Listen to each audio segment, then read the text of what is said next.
Nice to see all of you. It is a pleasure to have you here.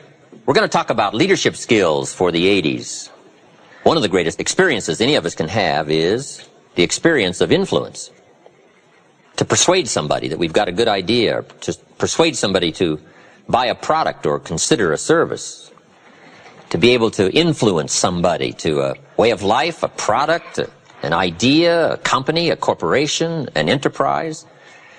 Influence is one of the greatest of life's experiences.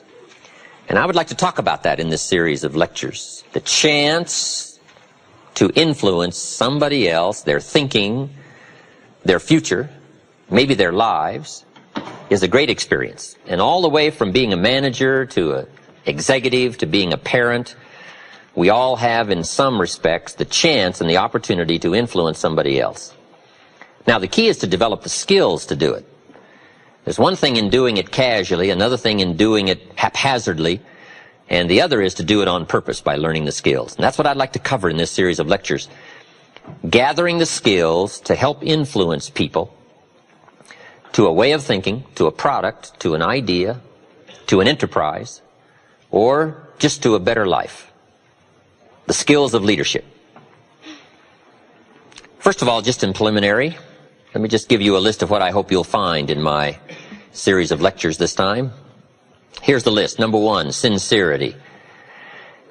To accomplish something, especially in lecturing and listening, we have to start with sincerity. And I would assume you're sincere or you wouldn't be here. You wouldn't have made this effort and pushed past whatever you had to push past to get here. And I can appreciate that.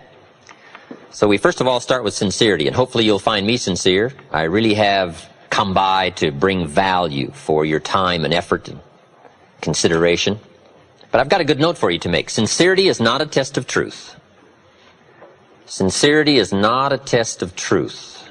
We must not make the mistake of saying he must be right, he's so sincere. And the reason is, it's possible to be sincerely wrong. So we must not mistake sincerity for truth, because it is possible to be sincerely wrong. But hopefully you'll find me both sincere and truthful, because I wish to speak for you the truth. But you have to decide for yourself what is truth. But here's the key. Weigh sincerity on sincerity scales and weigh truth on truth scales.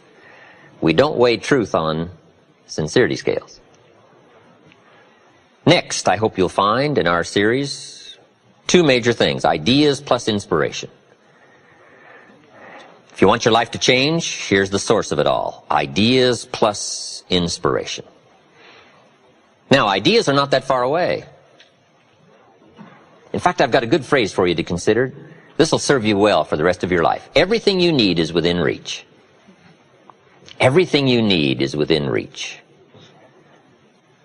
The ideas you need for life change or business change is within reading reach. It's within listening reach. There's probably a library not too far from you. The problem is, right, there's a library there, but most people drive by. Very few drive in.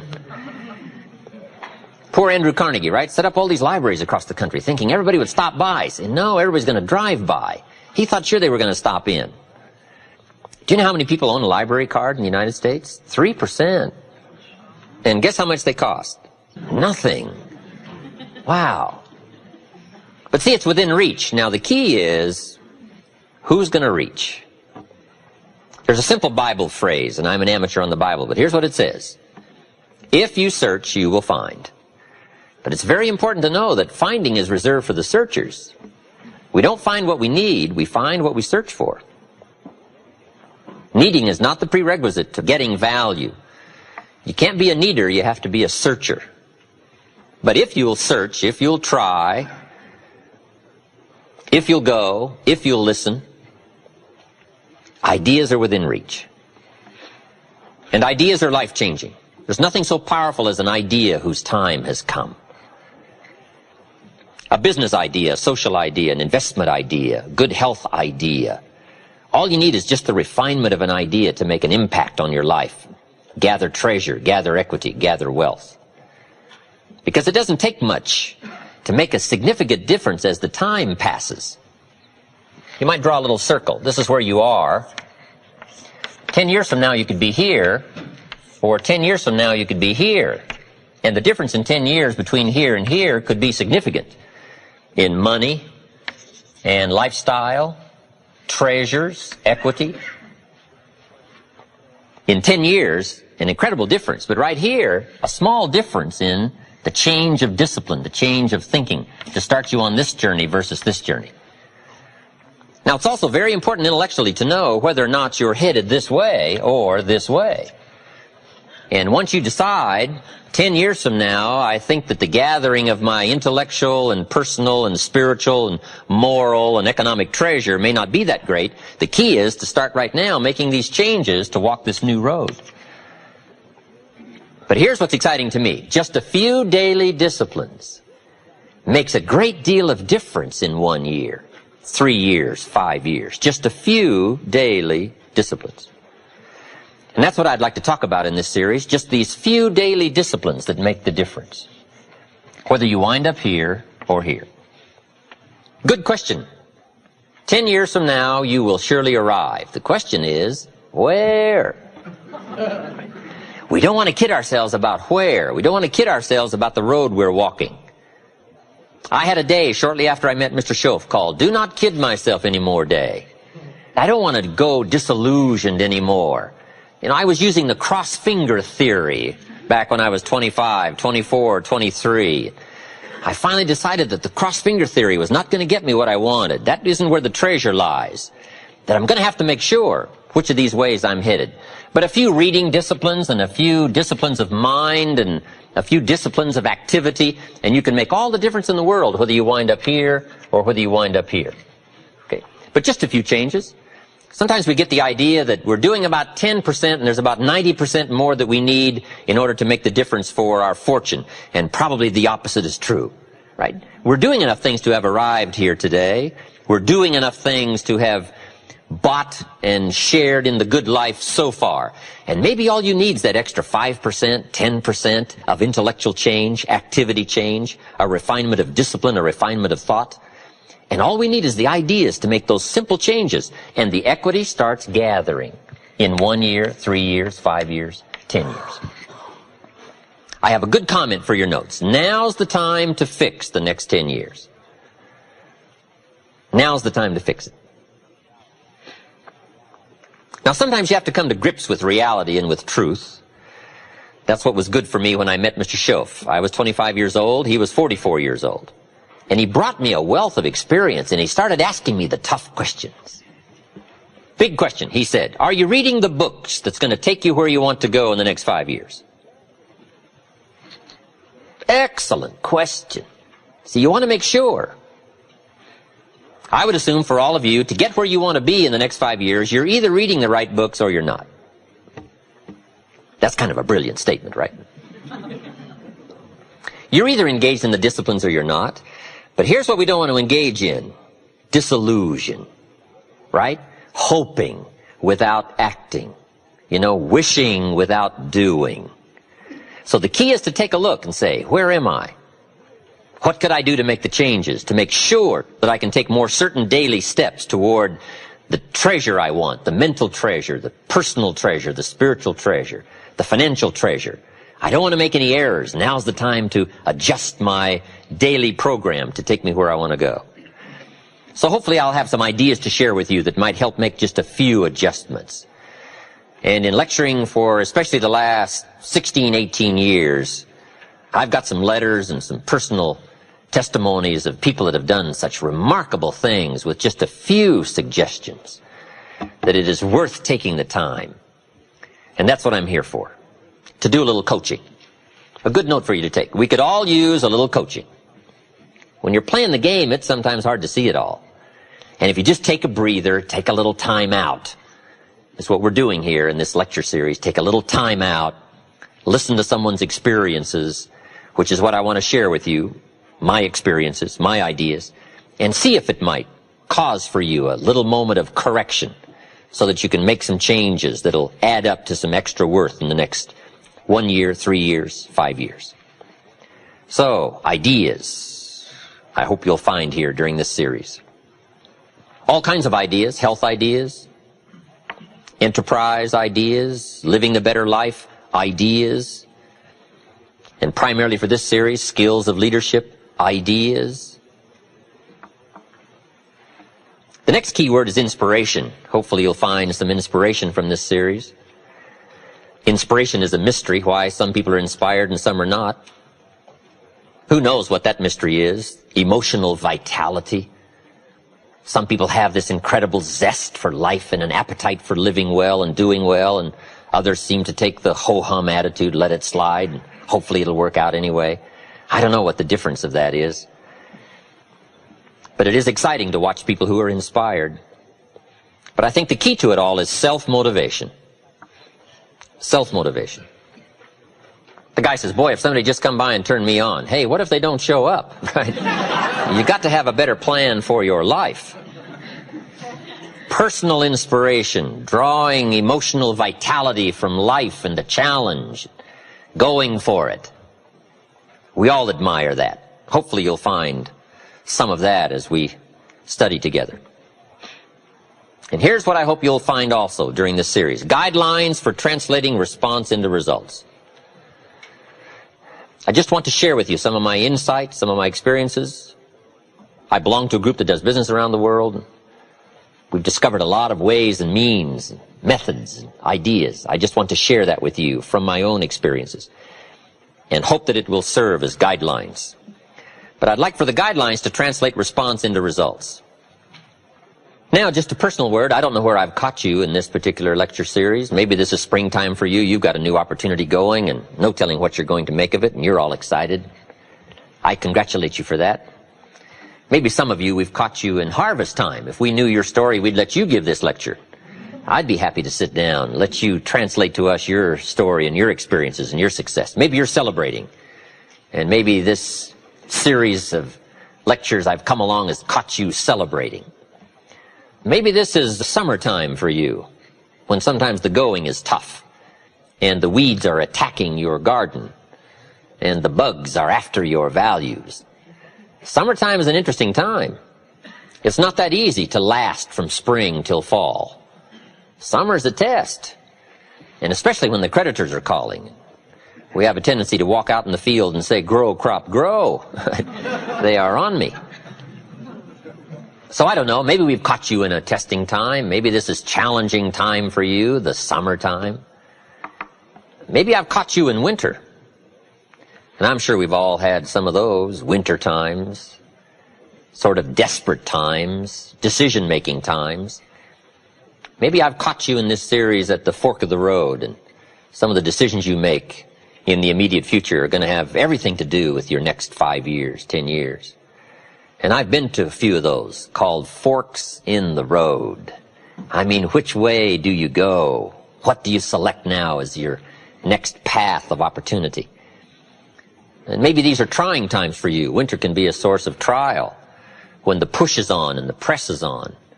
So I don't know where I've caught you, but whatever season I've caught you in, I want to bring you value. That's my intent. And to get the most from this series, let me give you just a quick list. Here's number one, be thankful. I think first of all, to get more, we need to just be thankful for what we already have, especially living in this unbelievable country. In America, we call somebody poor that makes $10,000 a year. I'm sure the rest of the world would find that hard to imagine. Say, why would you call somebody poor that makes $10,000? Say, I don't know, we're such a rich, fabulous country. It's unbelievable. In Bangladesh, the average income is $95 a year. So I'm sure they would find it strange that people would attend lectures on how to do better when probably we're doing better than almost anybody else in the world. I gave a lecture one weekend at our ranch in Clear Lake, California. Nice group of people. I get there a little bit before the Friday evening session, and I can't believe the parking area. Eldorados and Continentals and Mercedes and Ferraris and one Rolls Royce. Unbelievable. And I walk in, and here's this good-looking crowd. And my opening remarks were, ladies and gentlemen, I think the rest of the world would find it strange that we have all come here this weekend to try to figure out how to do better. Surely the rest of the world would say, I don't understand. The man in his Rolls Royce saying, I got to get to the seminar. Find out how to get another one of these. Incredible. But here we are, right? Probably doing well. But let's be thankful for where we are, because that's how good ideas start to flow. Thanksgiving for what you've already got. Here's what blocks the flow of all good information: cynicism. It's not that difficult to be a practiced cynic. Feeling cynical about circumstances, cynical about place, cynical about opportunities, cynical about people. But if we turn that around, turn cynicism into thanksgiving, now the ideas can flow, information can flow, refinement of ideas can flow. So that's number one, be thankful. Here's number two, be eager to learn. No matter what you know, there's always some more. Another point I'd like to make is argue later with all the stuff I'm going to share with you in this series. I wish we had time to argue it all out here, but we just don't have the time. I do like that format. There's nothing like a good, powerful discussion to refine an idea. What we want is ideas that pass the test of the tough questions. And it's good to be around people who can ask the tough questions. Debate has a unique way of refining ideas that can become of value. And if we had time to argue and debate all this stuff I'm going to share with you, I would find that beneficial, but unfortunately we don't. But here's what I ask you to do. Argue with all this stuff later. Go back over your notes and relive the experience and think about what we've shared with you here. The key is to stimulate the mind, to think thoughts and to think ideas, to open up channels of information. Refinement of intellect is where the future fortune lies. But be eager to learn. And the last comment is, be a good listener, which isn't easy these days. Everybody wants our attention. Radio voices and television voices and advertising voices and political voices and social voices and religious voices and community voices and family voices. And how do you sort through all the voices and give extra time to a voice of substance? It isn't easy. But if you'll practice the art of good listening, no telling what you can find in the way of ideas that can help change your life. All right, that's enough in preliminaries. Let me just give you the 5 major pieces to the life puzzle. Somebody asked me not too long ago if somebody needed help, could you categorize where they may need help into some simple steps? And I said, I think I can. And here's what I came up with, the 5 major pieces to the life puzzle. If we all need some help, here's probably where it's going to fall, in one of these 5 pieces. And I'm sure you can guess what they are. Number 1's philosophy. Philosophy is simply what you know. Now, to correct a couple of old cliches, what you don't know will hurt you. And to correct another one, ignorance is not bliss. Boy, it's so important to have the correct philosophy. It's so important to know. Philosophy sets the course of your life. It is the major piece in the 5 major pieces of the life puzzle. This is called major. Now, some things are minor. Some things don't affect your life that much. But here are 5 areas that affect our life immensely. Philosophy is simply what you know. So it's important to know. I'm telling the kids these days, make sure you get the information while you're here. I'm talking to the Newport Harbor high school kids in some lectures last year and this year. And my encouragement is, make sure you get all the information while you're here. I know it's laborious. I know it isn't easy to read the books and take the classes and try to get good grades. But hey, while you're here, gather it all up. Right? Because there's nothing worse than being stupid, right? Being broke is bad, but being stupid is what's awful. And what's really bad is being broke and stupid, right? There's nothing much worse than that.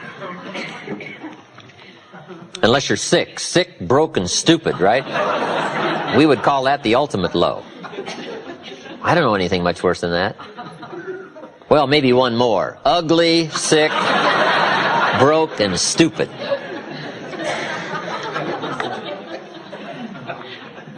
So to correct all that, here's number 1. You've just got to know, because what you don't know will affect your economic future the next 3 years, 5 years. The book you miss will make a difference.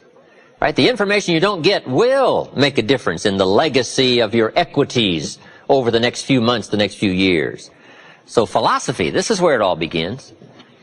Now, I've divided philosophy into 3 parts. 1 is basic, starting out philosophy. The baby starts processing information right away. Cold is bad, warm is good, hungry is awful, food is terrific. The baby starts reacting and processing information and having certain reactions to it. So our philosophy starts early, gathering information and reacting to it. Next is expanded philosophy. At least enough philosophy to be gainfully employed and offer a value to society and find your place in the marketplace. You know, be a reasonable, decent human being. Expanded philosophy.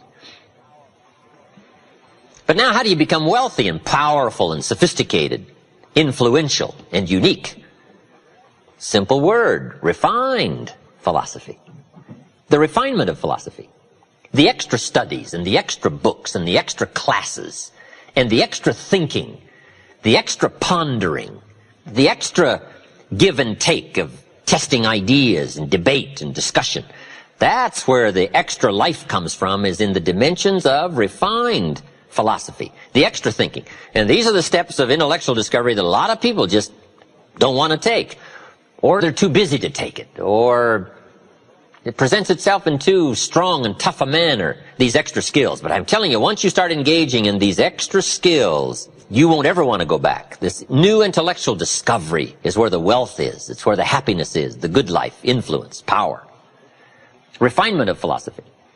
Now, our philosophy comes from a lot of places. Let me give it to you. Number one, from teaching. The influence of others. From the books we read. From the classes we take. And you might underline the word influence. This is where a big share of our philosophy comes from. Influence. In another series, we asked 3 major questions. Who am I around? That's called big questions. Some questions are little and some are big. This is a big one. Who am I around? Question number 2, what are they doing to me? This is called major. This is called big. Where have they got me going? What have they got me reading? What have they got me thinking? What have they got me saying? And the big biggie, what have they got me becoming? Influence plays a major role in the development of our philosophy. How we think, how we speak, the formulation of ideas, the things we weigh concerning values. All of this is so important. What we know, the mind, thinking, processing ideas and information. Ideas are simply information taking form. But this whole process of mind and thinking and knowing and processing ideas and information, this is so important because it determines the major piece of the 5 pieces of the life puzzle, philosophy. Now, we do something very important with what we know. We weigh it.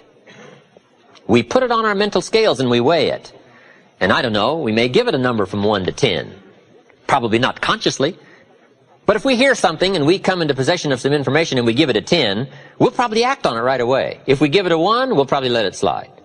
If it's important, we'll do something about it. If we don't think it's important, we'll probably let it go. But it's so important to evaluate. A key word we learn in leadership skill training, perception. Trying to find value in something. Where is the value? How valuable is it? How important is it? Is there something here that I can't see at first glance? Is there something below the surface? Is there something in the inner workings of it? What goes behind it? What goes beyond it? What is its origin? All of these questions that help us come to the perception of value, ideas, evaluating information. Now here's what's important, to have a good set of mental scales. What if in processing information your mental scales were off? And you weighed everything a little wrong? Do you think that would affect your life? The answer is, of course. And all you got to be is a little off for 10 years. And you can imagine what the difference is. I got a key phrase for you. Life accumulates. We either accumulate the debt or the value. We either accumulate the regret or we accumulate the equity. Now, we must all suffer one of 2 pains. The pain of discipline or the pain of regret. And I'm suggesting discipline. Mental discipline to refine ideas. Of course it's laborious and of course it's a push, but it's called small price to pay so that you won't have the regret later on. Regret weighs tons. Discipline weighs ounces. So if you accept the early ounces of discipline of thought to refine ideas and not just let major questions go by, what about society? What about the government? What about taxes? What about religion? What about life? What about capital? What about business? What about society? All of these major questions. What about my life and my value and my place and my future? And what about life? What about origin? What about destiny? What about opportunity? What about possibility? All of these major questions. To let them go casually by is to miss the treasures that your life could accumulate into in the coming months, the coming years. So this is called major. What we ponder and what we think about sets the course of our life. It's like the set of the sail that's taking us somewhere. Let me give you a good question to write down. Where are my thoughts taking me? This is a biggie question. Where are my thoughts taking me? These are some of the things you want to make sure of. You might be able to be casual about some things, but here's some things not to be casual about. My philosophy is taking me somewhere. Big question, where? The accumulation of equity will either be there or won't be there. Life accumulates. And I'm either accumulating debt that I'll be sorry for, or I'm accumulating value that I'll be happy about.